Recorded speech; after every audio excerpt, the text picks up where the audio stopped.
Welcome to the Grow Your Law Firm podcast, brought to you by PILMA. This podcast helps lead lawyers to more growth, profit, and freedom. Here is your legal marketing expert and host, Ken Hardison. Hey, podcast listeners, it's Gracie House, PILMA's Director of Operations and Marketing. I wanted to take a moment to thank you for tuning in to the Grow Your Law Firm podcast with PILMA's founder, Ken Hardison. I also wanted to extend a personal invitation just for you.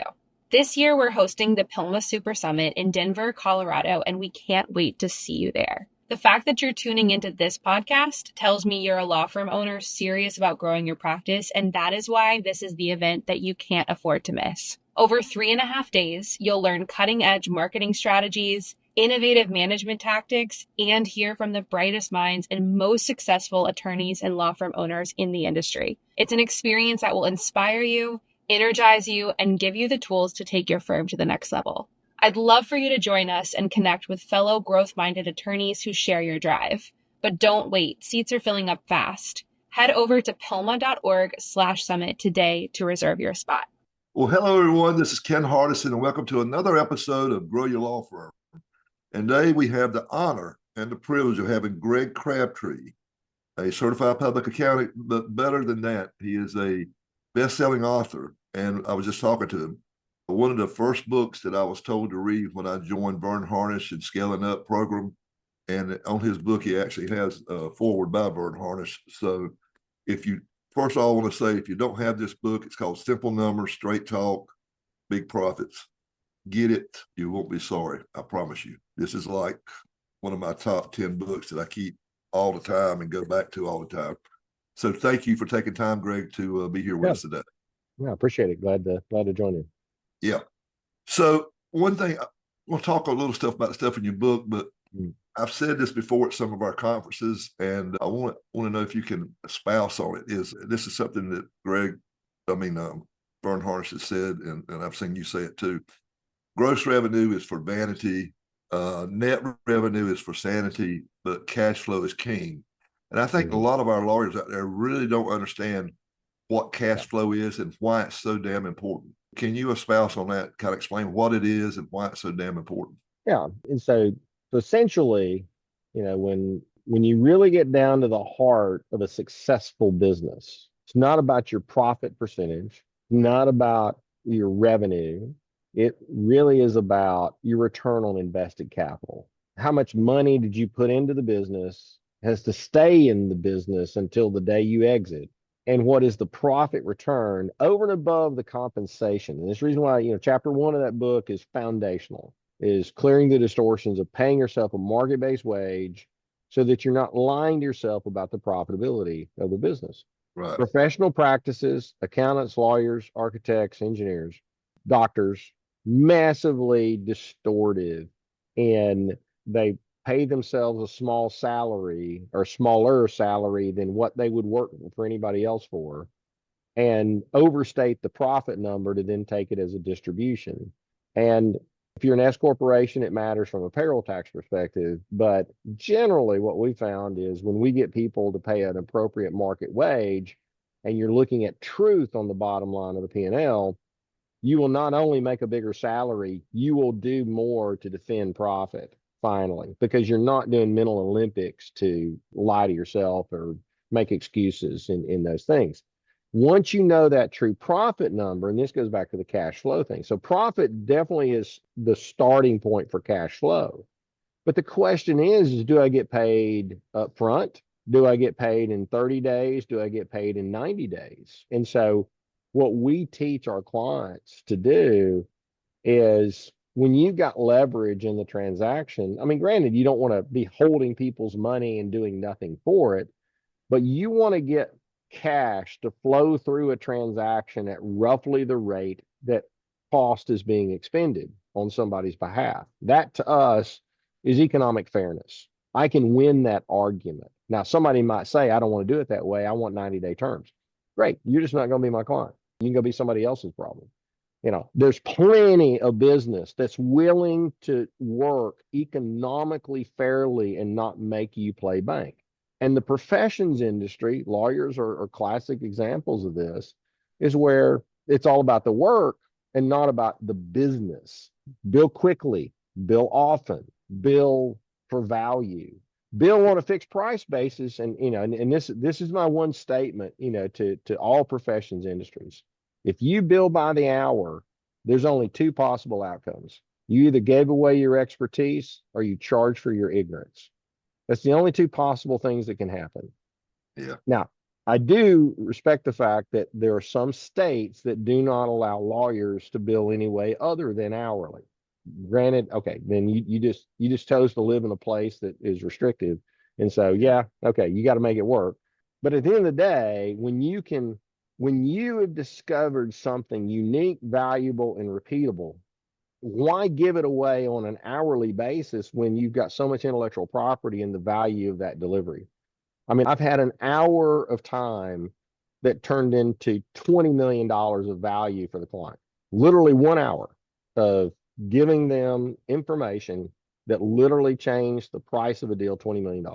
And I thought, gee, and I'll never do that again. Well, about 2 years later, yeah, I moved the price of a deal about 50 million for a 1 hour discussion. And so when you think in those terms, now granted, I wish I got, 10% or 5%, even 1%, as a fee, but at the end of the day, there's tons and tons of things that we all do when we've developed expertise and know-how that is not common to the marketplace. And you just give it away, and that's not how you optimize income. And on the other side, and I'm a big critic of my own accounting profession, there's tons of stuff that we do that ain't worth a flip. And it's like, why are we doing it? And I've always been, more of a critic of my peers of, opinion financial statements when nobody's asking for them. It's the most expensive thing we do, the least valuable thing we do at the end of the day of what it actually produces. Other than if somebody sticks a gun to your hand and makes you deliver an audit or reviewed financial statement, okay, well, that's just a condition of the deal. But the vast majority of people don't do that. And it's like these people, they're living off of this thing that the marketplace says, oh, well, if you ever think you're going to sell your business, you need last 3 years audited. And it's like, no, you don't. We've sold tons of businesses at high values. We had a client that sold their business a couple of years ago at 19 times EBITDA.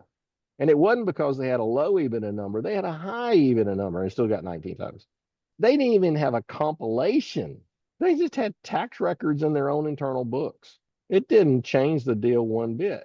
And so these are the kind of things that I just have these principles that the Simple Numbers team lives by of, it's almost like, do no harm, do the things that are valuable, but charge for the value that they deliver. A lot of our listeners, a lot of lawyers, and I'm a retired one, personal injury lawyers or disability lawyers or workers' comp lawyers, and they do it on a contingency, which means that they make a lot more than the going rate for most lawyers charge per hour, but they have to be real careful on the cases they choose. Right. But we have personal injury lawyers as clients, and here's the way we teach that group.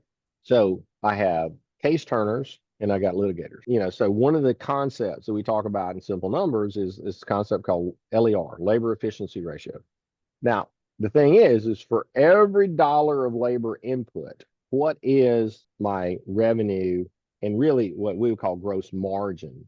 So in a personal injury case, yes, I may get a fee, but I'm sharing that fee with somebody else, or I may have some out-of-pocket cost, depending on the types of cases and stuff.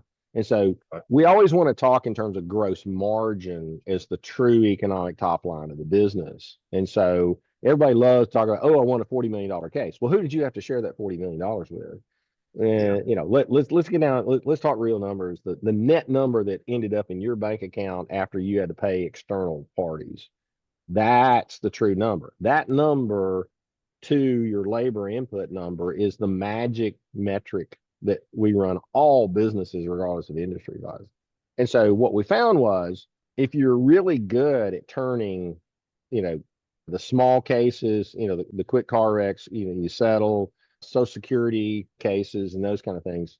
There's certain cases that you want to turn files. Those are the ones that you actually get the highest leverage on. And I get paid the fastest. And so that margin is flowing much faster through the business.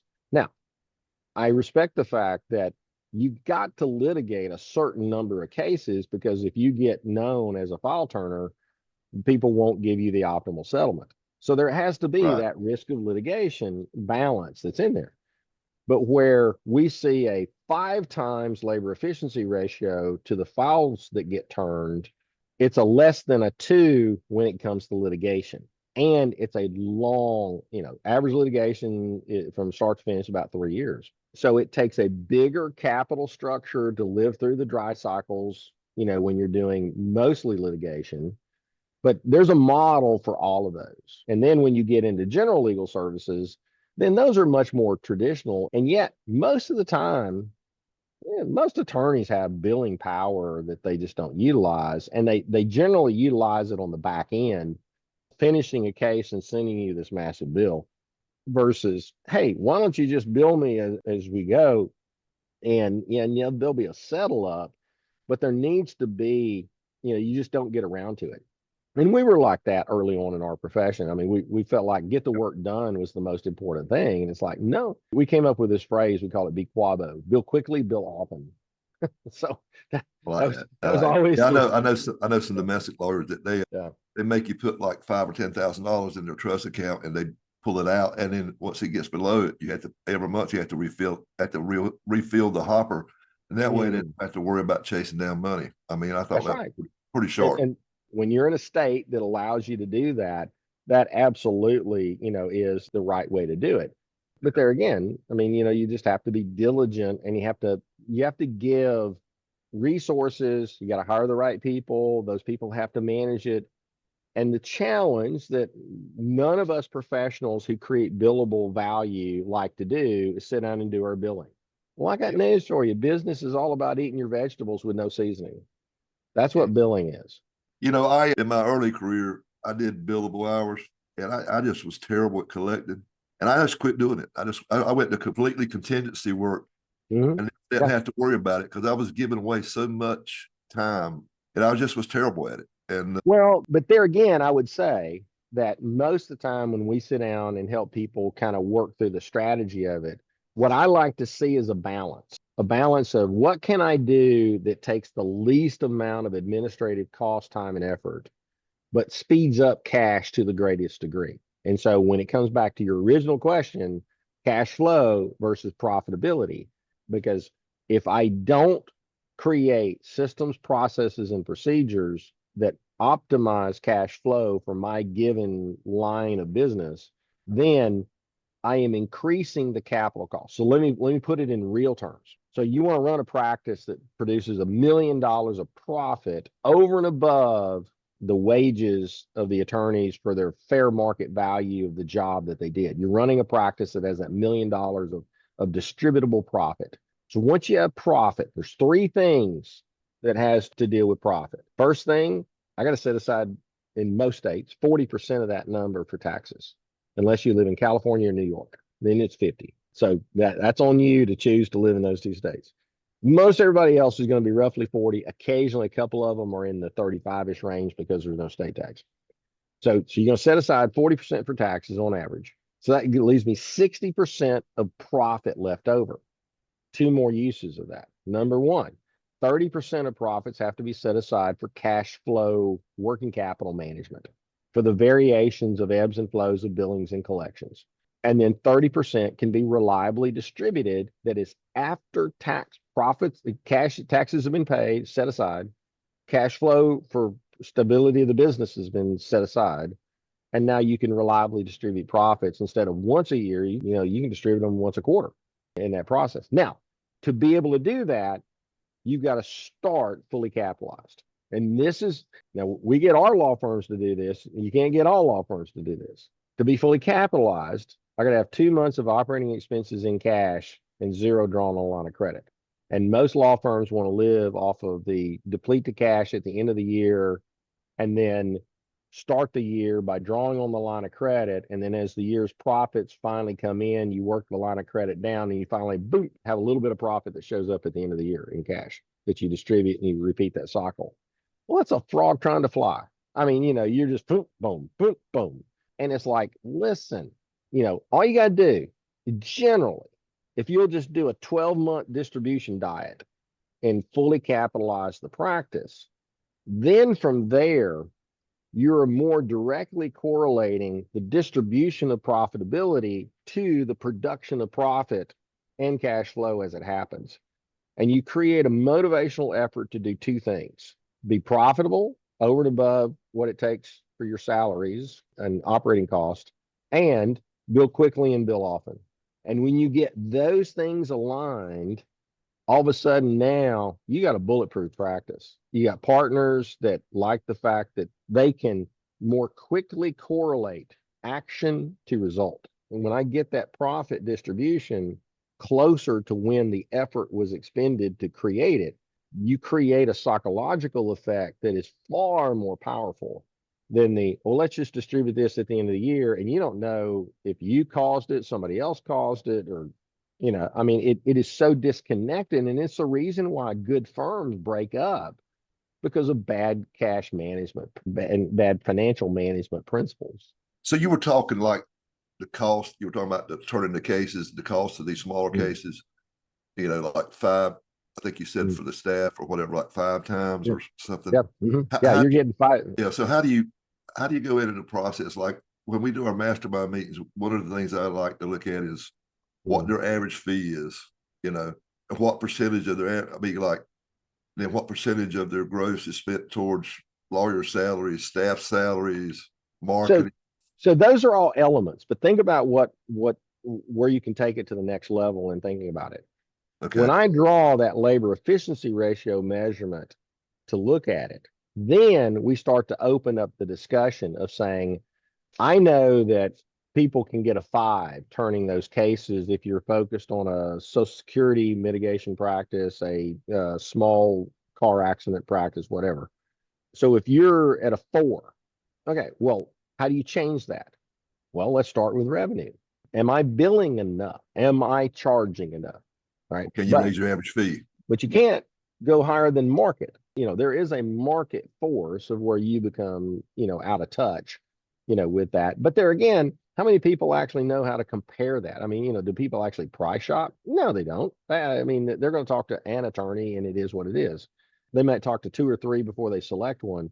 But at the end of the day, in terms of those operational billings and those things, there's not a lot of comparability. You're not buying a tube of toothpaste, from Publix grocery store versus Walgreens and saying, what's the price differential?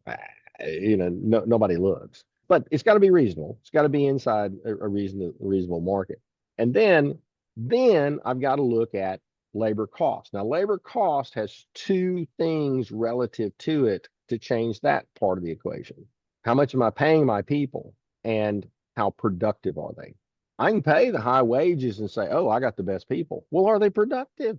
I can pay somebody $100,000 or $60,000. The question is, that $100,000 person might produce $500,000 of fees, through. And the $60,000 person might produce $400,000 in fees.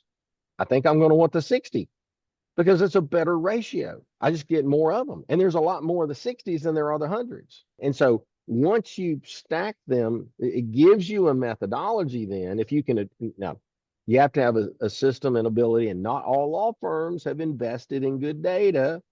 Just to, put that plug in there. I'm amazed at we had this law firm that was they did labor cases. They couldn't tell you revenue by attorney to save their life. And I'm going, really? Really? I mean, my goodness, that's a basic tenet of time and timekeeping and billing, process. But it was so sloppy because, now I get it. I mean, they knew what people billed, but that's not what came in. They knew the hours that people charged, rather. But there again, cases have more than just one person. And so like our timekeeping system we use at our firm, it's really nice because when you write off, even though we charge on a fixed price basis, we still keep up with time. And so there's a theoretical value per hour that you want to get.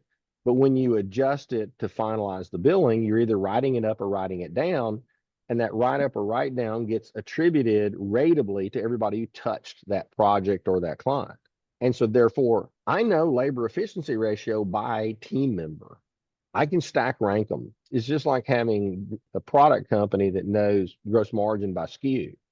I know that number by employee, but some have better leverage than others. As a general rule, the more expensive you are, the less multiplier you have as you cost more money. It's just Let me, harder to create that yeah, separation.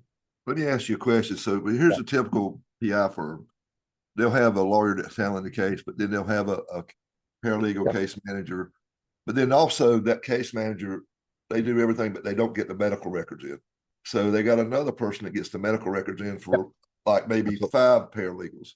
And then you might have another person that does the demand writing. And then you got another person that does the disbursements because they got to check the leads and all that stuff.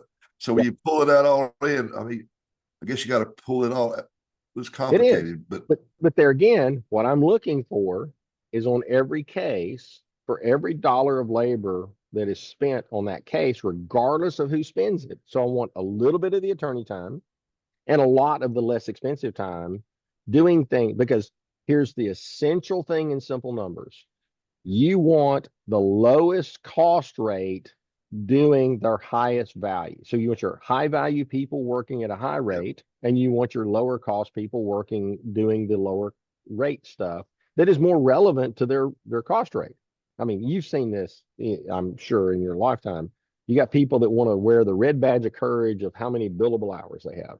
I am not blown away by that, because it's like, well, how good were those hours? Were you working on the right thing? You can be busy. That's not the goal. Were you working on the most valuable things and then delegating to the less costly person the things that they could do?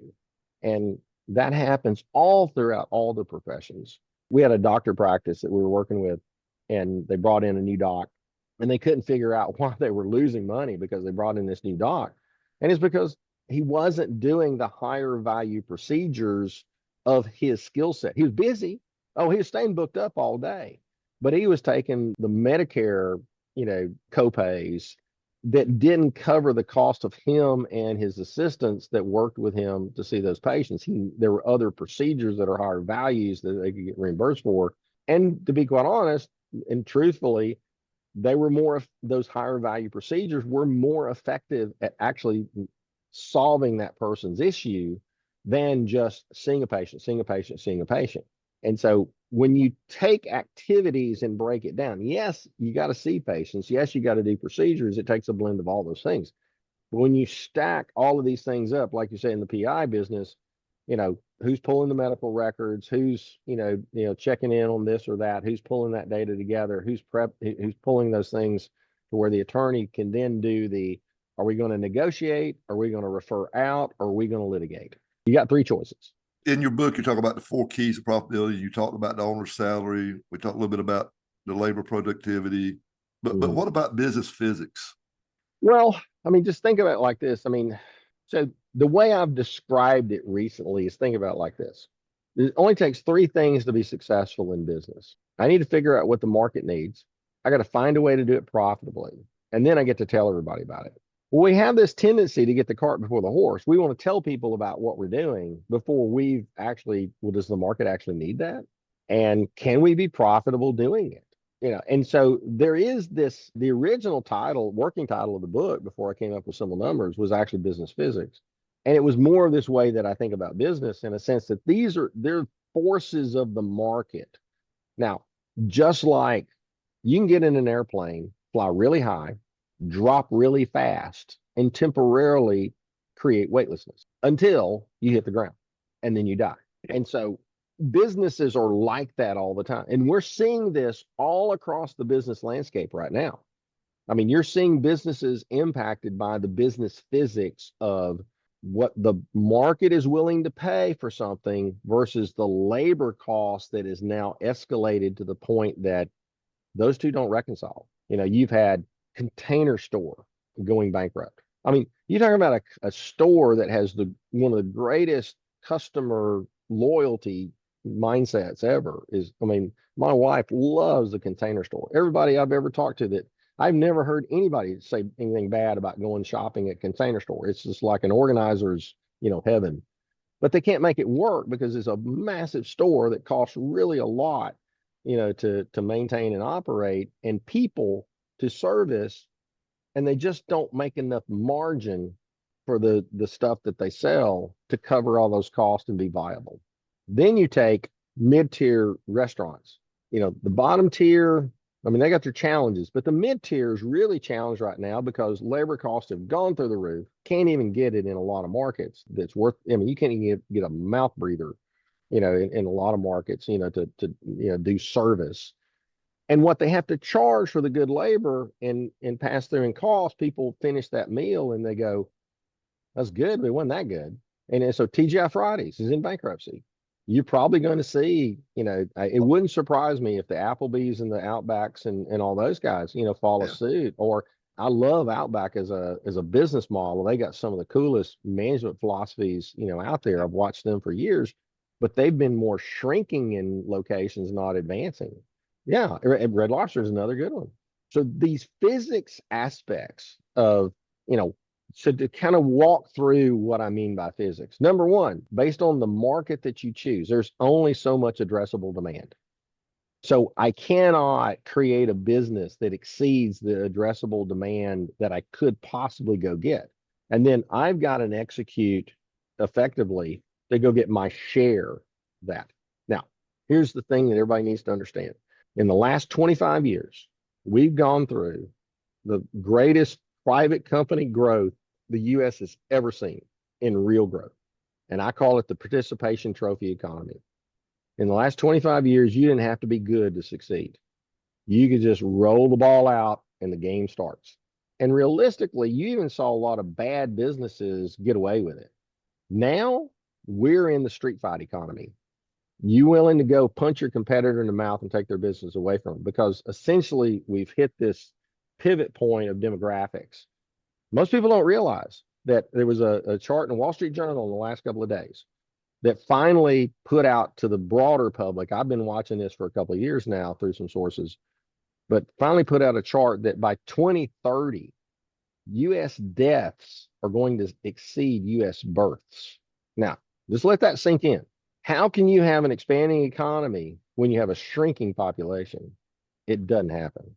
Now, there again, the market shrinks. We're more likely to see over the next 10 years a market go from 15 competitors to 10 than go from 10 to 15. Matter of fact, I mean, you almost won't see anybody go from 10 to 15. You will see either stable or shrinking. And for two reasons. One, some of those have lack of demand. Others will be lack of available labor to actually even go do it. And we have a constricted labor force all the way That's from a big problem.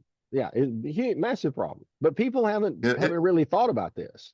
Yeah, it's the biggest challenge. It's the biggest challenge we get every day. I have Q&As, I have masterminds. It is the number one problem that lawyers are having. Is number one, finding good people, and number two, keeping them, because people are poaching. Because like you said, it's tough out there, and that ain't the old, I mean, it's war. Well, here's my prediction, and you're not gonna like it. Well, in my profession alone, for every CPA that passes the exam, there are 5 that are retiring. That does not end well. So just keep that in the back of your mind.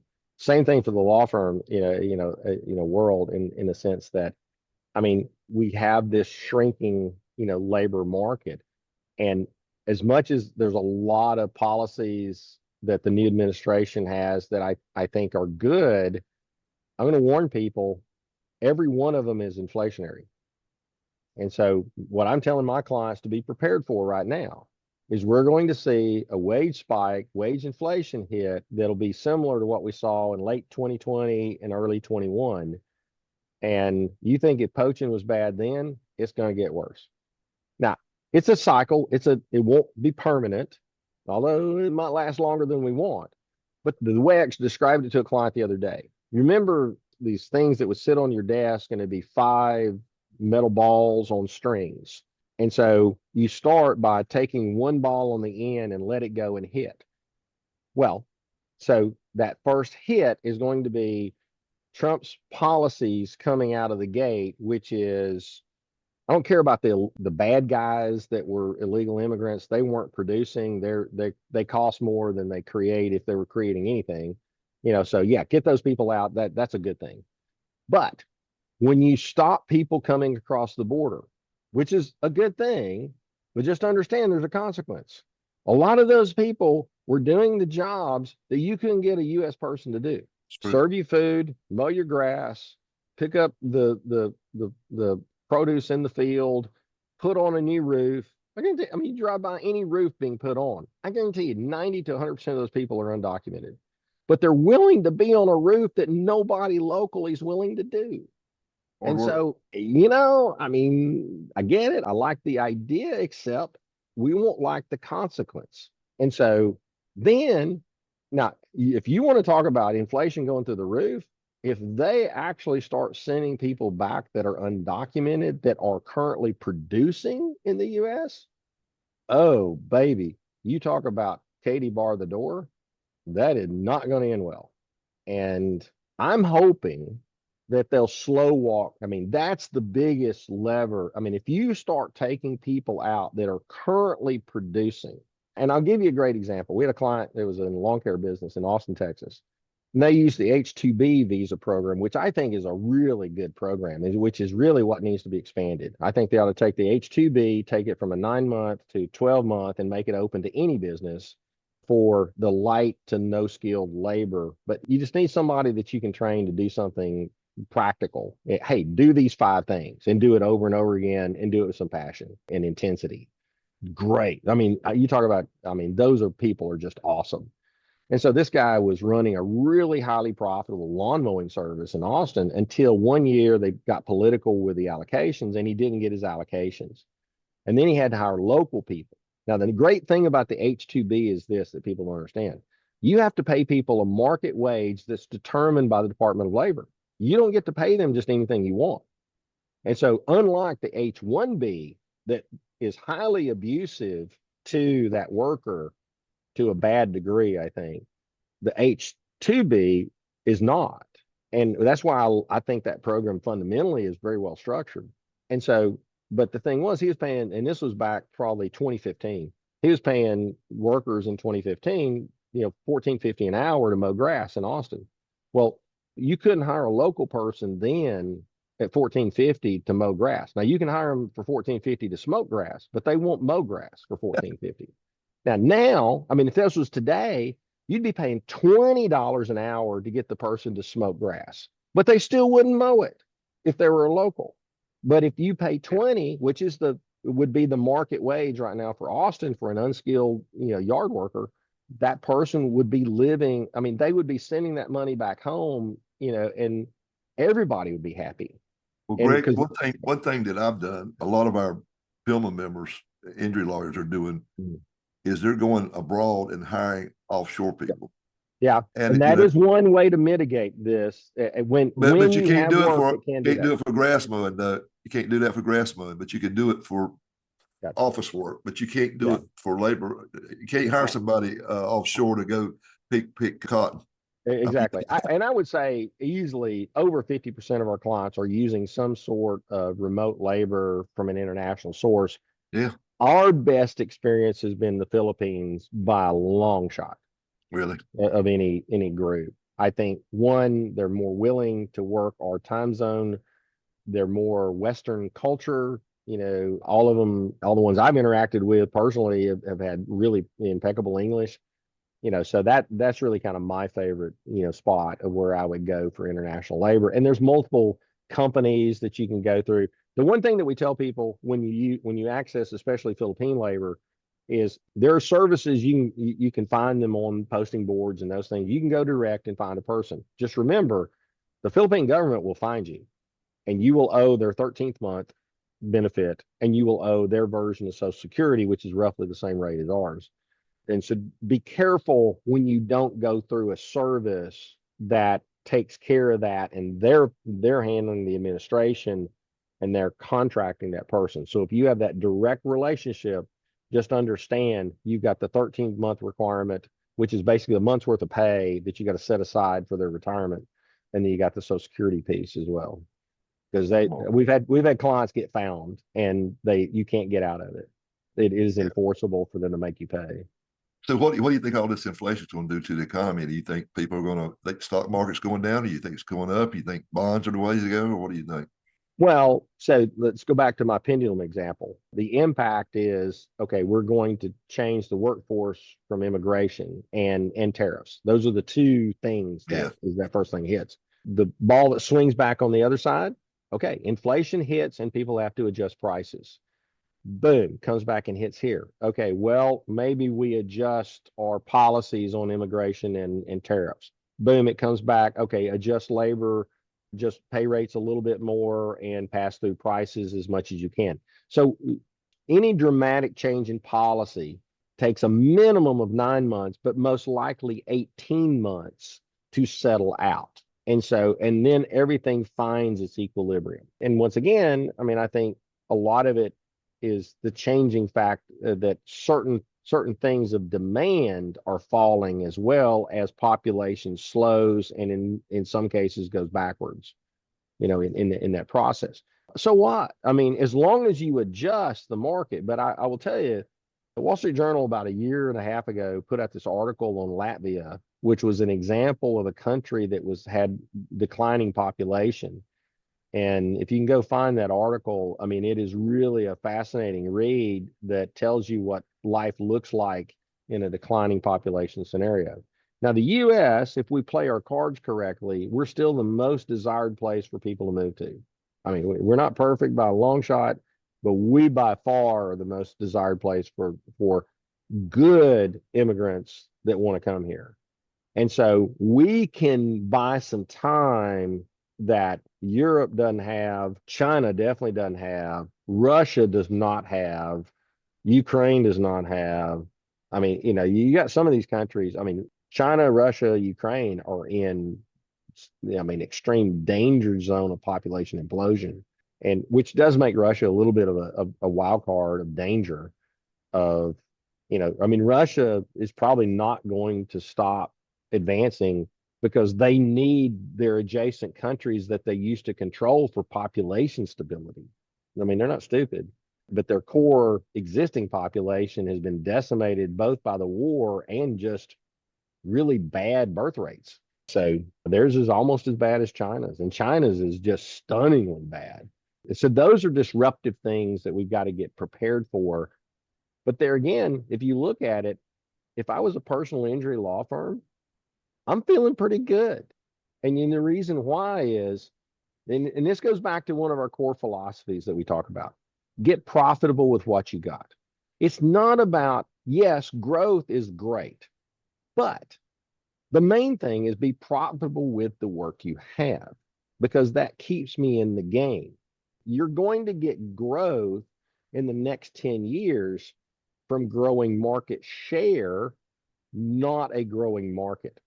And those are two different things. Your industry got growth in the last 25 years from the most massive expansion of the economy that we will have ever seen in the history of the U.S. economy. But that day is over because in 2019, that was the tipping point of the baby boom generation. They had started retiring, but that was the tipping point. And we had already seen it even prior to COVID, where labor, we've seen massive growth rates throughout the teens until we got to 2019. And 2019 was the first year that client data that we monitor that growth rates dropped below 10%.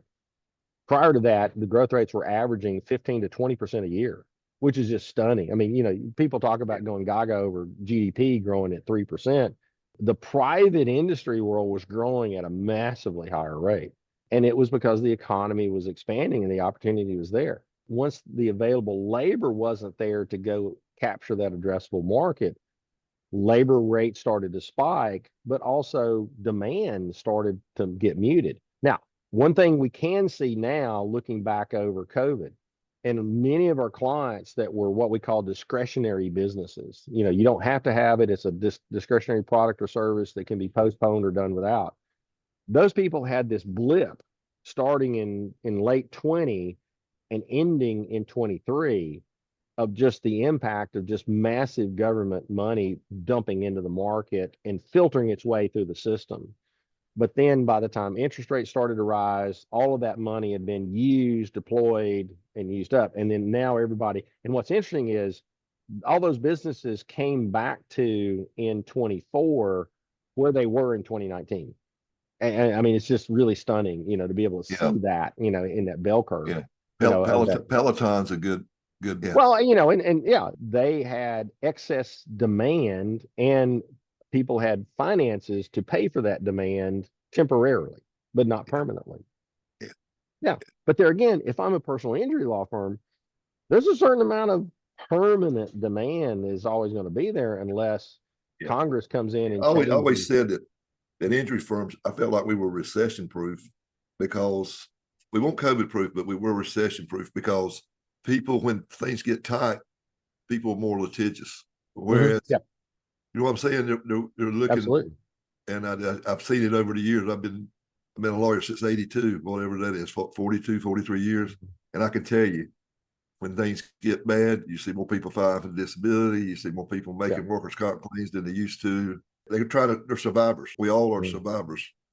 But I will tell you, COVID was the ass kicker for PI lawyers. They want nobody on the streets. They want nobody on the highways. Most of our firms did okay. We had a few that didn't, but what I found was that they were a lot more stronger now because it made them do some things that they needed to do. You know what I'm saying? Sometimes I've often said that PI lawyers, their more profit margins are, you were talking about earlier, different businesses are so damn big that they can be really bad business people but still make a 20% profit. Exactly. You know what I'm saying? I mean, it'd be really terrible at business. But the ones it's changing. It's changing. Yeah. But the ones that we work with, like I said, when we teach them, one, be profitable in everything that you're currently doing. What we aim for is that minimum 20% profit to gross margin number, not top line revenue. Like I said, if you got pass-throughs, and then you got to be fully capitalized. And the ones that follow us in that guidance, it's what I kind of refer to as opportunistic growth.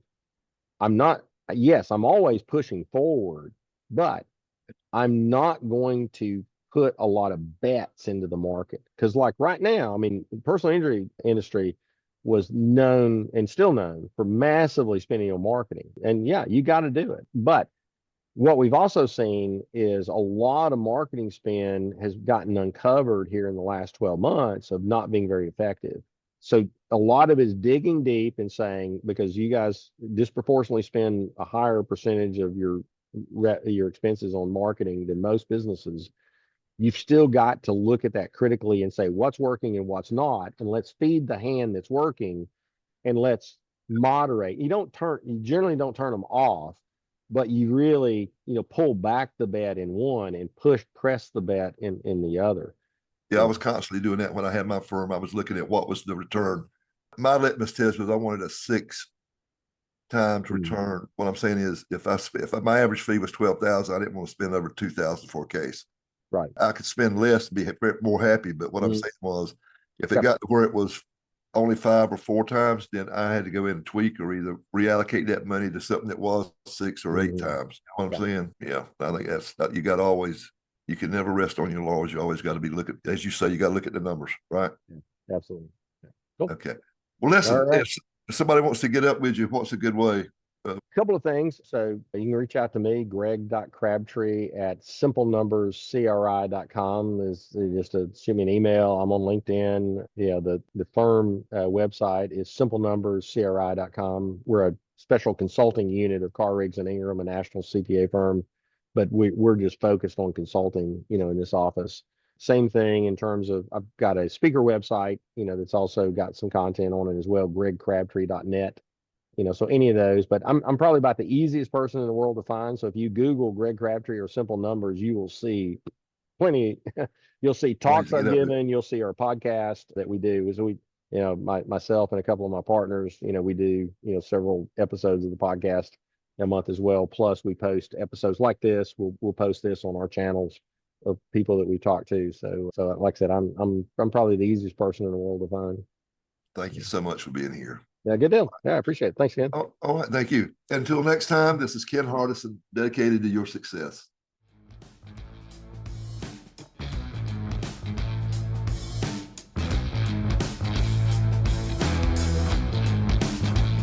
You have been listening to the Grow Your Law Firm podcast, the podcast that leads lawyers to more growth, profit, and freedom.